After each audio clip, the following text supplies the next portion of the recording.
Hello dear students, welcome to Parivartan 8, 9, 10 Maharashtra board या YouTube चॅनलवरती तुमचं स्वागत आहे.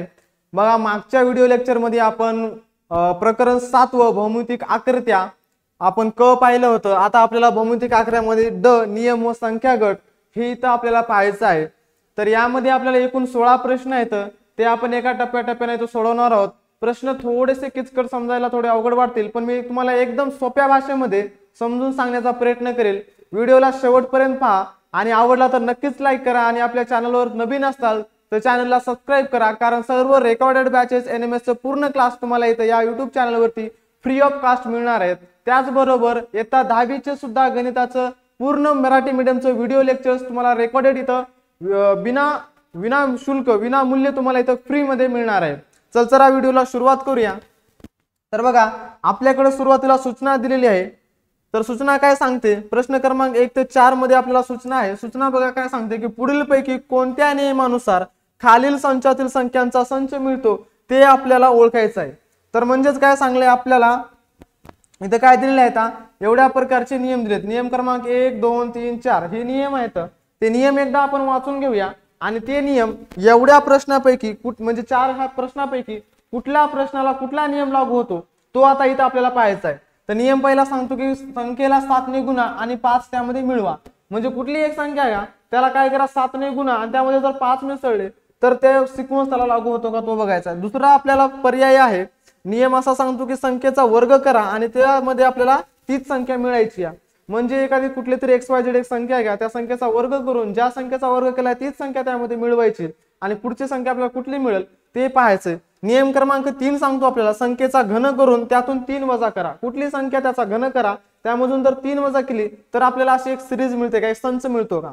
त्यानंतर नियम क्रमांक 4 असं सांगतो की संख्येला 9 ने गुणून त्यातून निम्मी संख्या वजा करा. म्हणजे कुठली एक संख्या घ्या, त्या संख्येला 9 ने गुणा आणि जी संख्या घेतली त्याचीच निम्मी करू, त्यामधून आपल्याला काय करायचे, वजा करायचे.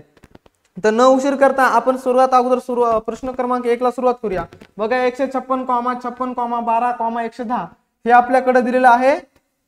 ठीक आहे प्रश्न. तर या प्रश्नाचा आपण नियम क्रमांक 2 लागू होतो इथं आपण सुरुवातीला ऑलरेडी लिहून घेतले.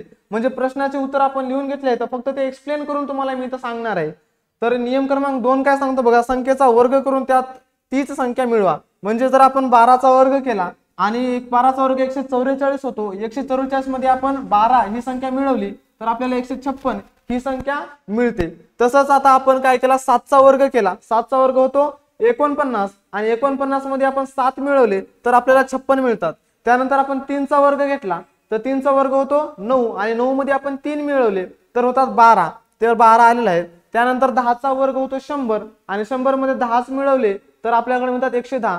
तर हा नियम क्रमांक 2 प्रश्न क्रमांक 1 ला लागू होतो. म्हणून प्रश्न क्रमांक 1 चं उत्तर येणार नियम क्रमांक 2. ठीक आहे. त्यानंतर प्रश्न आपल्याकडे आहे दुसरा. प्रश्न क्रमांक 2ला कुठला नियम लागू होतो, तर नियम आहे आपल्याकडे 4. तर प्रश्न क्रमांक 2 ला 4था नियम काय लागू होतो. 4था नियम काय सांगत आहे, 4था नियम सांगत आहे की संख्येला 9 ने गुणून त्यातून निम्मी संख्या वजा करा. आता बघा, तुम्हाला थोडंसं एक्सप्लेन करून सांगतो. इथं प्रश्न क्रमांक 2 आपण लिहिलेला आहे. एक संख्या घेतली आपण XYZ म्हणजे 8. 8 ला 9 न जर गुणलं तर 8 9 72 आणि 8 ची निम्मी किती होते पर 4. तर 72 मधून 4 गेले तर 68 ही संख्या येते. बघा इथं 68 आलेला आहे. त्यानंतर एक संख्या घेतली आपण 2. 2 ना आपल्याला कितनं गुणायचं आहे, 2 ला 9 ने गुणायचं आहे. आपला नियम सांगतो की त्या संख्येला 9 ने गुणा. म्हणून 2 ला 9 ने गुणलं तर 92 आलं 18 आणि 18 तर आपण 2 न गुणलं होतं म्हणून 2 ची निम्मी 1 आणि 18 मधून जर 1 गेला तर संख्या येते 17. बघा 17 संख्या आलेली आहे समोर.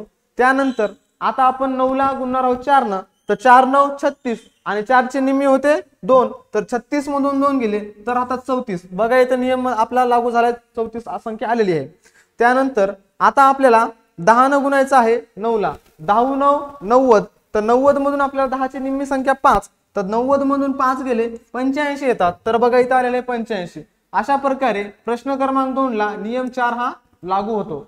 तर आपल्या प्रश्न क्रमांक 2 चा ऑप्शन आहे 4. त्यानंतर प्रश्न आहे आपल्याकडे तिसरा. तर तिसऱ्या प्रश्नामध्ये 75, 12, 40, 19 यासाठी नियम क्रमांक 1 सांगितला आहे. आणि नियम क्रमांक 1 काय सांगतो की कुठली एक संख्या घ्या, संख्येला 7 ने गुणा आणि 5 त्यामध्ये ऍडिशन करा म्हणजे मिळवा. ह्याच्यामध्ये 5 अधिक करायचे आहेत. मग 5 अधिक करायचे म्हणल्यावर आपल्याला सगळ्यात अगोदर 75 ही संख्या कधी मिळते तर 7 10 70, 70 मध्ये 5 टाकले तर 75 होतात. म्हणजे इथं सांगतो तुम्हाला बघा 7 ने गुणाचे तर 7 गुणिले 10, 7 10 70 आणि येणाऱ्या संख्येमध्ये आपल्याला 5 ऍडिशन करायचे तर मिळणार आपल्याला 75. ठीक आहे. अशाच प्रकारे पुढची संख्या 7 ने जर 1 ला गुणलं तर 7 1 7, 7 गुणिले 1 आणि 7 1 7, 7 मध्ये आपल्याला ऍडिशन करायचे आहेत 5 तर येणार उत्तर आपल्याला मिळणार 12. बघा 12 मिळालेलं आहे का? इथं मिळाले 12, 75 झाले, 12 झाले. त्यानंतर पुढची संख्या 7 5 35, 7 गुणिले 5, 7 5 35, 35 मध्ये ऍडिशन करायचे आपल्याला 5 तर संख्या मिळणार 40. बघा इथे 40 मिळालेलं आहे. ठीक आहे, इथे 40 मिळालेलं आहे. त्यानंतर पुन्हा दुसरी संख्या 7 गुणिले 2, 7 दोन्ही 14 आणि 14 मध्ये आपण 5 ऍडिशन केले तर पुढची संख्या मिळते आपल्याला 19. बघा तिथं 19 संख्या मिळालेली आहे का? बघा 19 संख्या मिळालेली आहे का? म्हणजे प्रश्न क्रमांक 3 ला नियम 1 हा लागू होतो. तर नियम 1 काय सांगितलेला आहे आपल्याला? संख्येला 7 ने गुणाकार करून त्याच्यामध्ये 5 ही संख्या ऍडिशन करा. ठीक आहे. त्यानंतर शेवटचा प्रश्न आहे आपल्याकडे प्रश्न क्रमांक 4.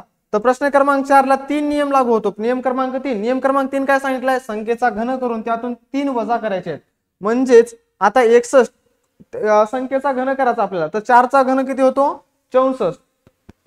बघा इथं लिहिलेलं आहे आपण कुठंतरी तिथं लिहू आपण 4 चा घन आहे 64 आणि 64 त्यानंतर आपल्याला त्यातून 3 वजा करायचे तर 64 मधून 3 गेले किती राहतात बाबांनो? 61. बरोबर आहे.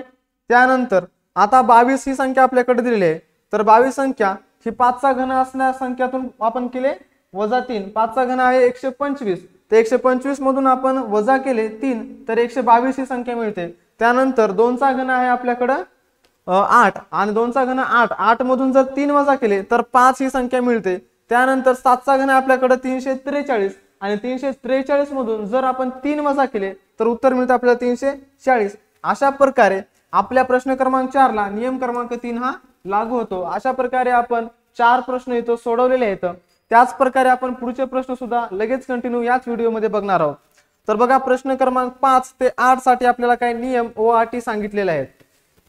तर सर्वप्रथम 1 2 3 4 हे जे तुम्हाला दिसत आहे हे 4 ला 4 आपल्याकडे नियम सांगितलेले आहेत. हे 4 काय आहेत? नियम आहेत. आणि हे 4 नियम खालील प्रश्न क्रमांक 5 6 7 8 यांपैकी कुठल्या प्रश्नाला कुठला नियम लागू होतो तो इथे आपल्याला पाहायचा आहे. प्रश्न क्रमांक 5 काय आहे आपल्याकडे? 18, 72, 45, 27. तर या प्रश्नाला नियम क्रमांक 4 लागू होत आहे. नियम क्रमांक 4 सांगताय काय? नियम क्रमांक 4 म्हणतो की संख्येला 4 ने गुणून त्यातून निम्मी संख्या मिळवा. म्हणजे मला सांगा 4 न 4 ला गुणलं 4 चौक 16 आणि 4 ची निम्मी होते 2 आणि 16 अधिक 2 बरोबर 18. बला आलं का इथं 18? अगदी बरोबर. त्यानंतर पुढे आहे आपल्याकडे 72. तर आपल्याला 16 न 4 ला जर गुणलं तर 16 चौक 64 आणि 16 ची निम्मी काय होते रे? निम्मी होते 8 आणि 64 अधिक 8 आलं 72. बघा इथं पण आलं 72. त्यानंतर 10 ने 4 ला गुणा 10 चौक 40 आणि 40 आपल्याला माहित आहे 10 ची निम्मी होते 5, 40 अधिक 5 45 तर 45 बघा इथं आपल्याला मिळालेले आहे. त्यानंतर 6 ने 4 ला गुणा 6 चौक 24 आणि 24 मध्ये आपण 6 ची निम्मी संख्या मिळवली 6 ची निम्मी 3, 24 अधिक 3 बरोबर 27. ही 27 आपल्याला संख्या मिळालेली आहे. अशा प्रकारे प्रश्न क्रमांक 5 याचा ऑप्शन आपल्याला मिळत आहे इथं चौथं ऑप्शन क्रमांक 4. तर नियम 4 इथं लागू झालेला आहे. त्यानंतर प्रश्न क्रमांक 6 आहे. ह्या 6 ला नियम क्रमांक 3 लागू होतो. तर नियम क्रमांक 3 काय सांगत आहे की संख्येचा वर्ग करून त्यामध्ये 2 मिळवा.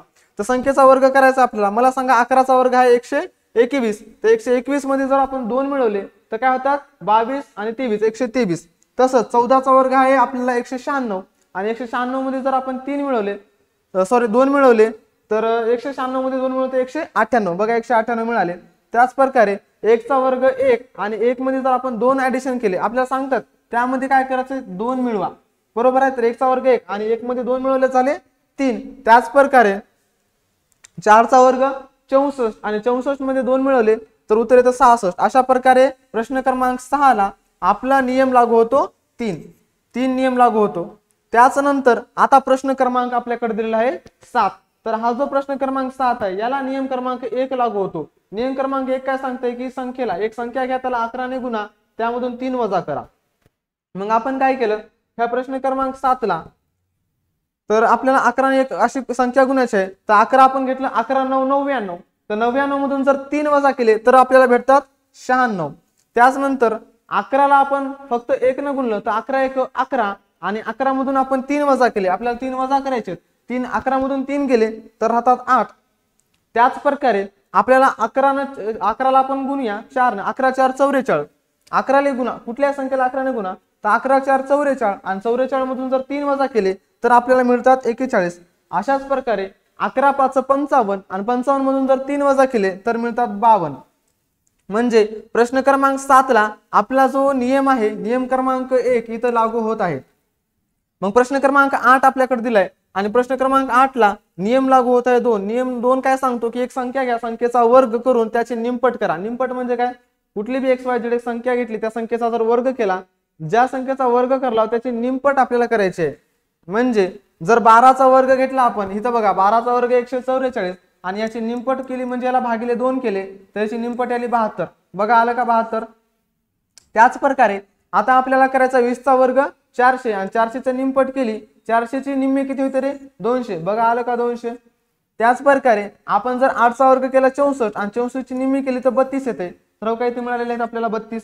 आणि नंतर 10चा वर्ग होतो 100 आणि 100ची निम्मी होते 50, तर इथं आपल्याला मिळाले तर 50. अशा प्रकारे या व्हिडिओ लेक्चर मध्ये आपण भौमितिक आकृत्यामधला ड जो नियम व संख्या गट होता यामधले प्रश्न क्रमांक 1 ते 8 इथं आपण चांगल्या प्रकारे समजून घेतलेले आहे.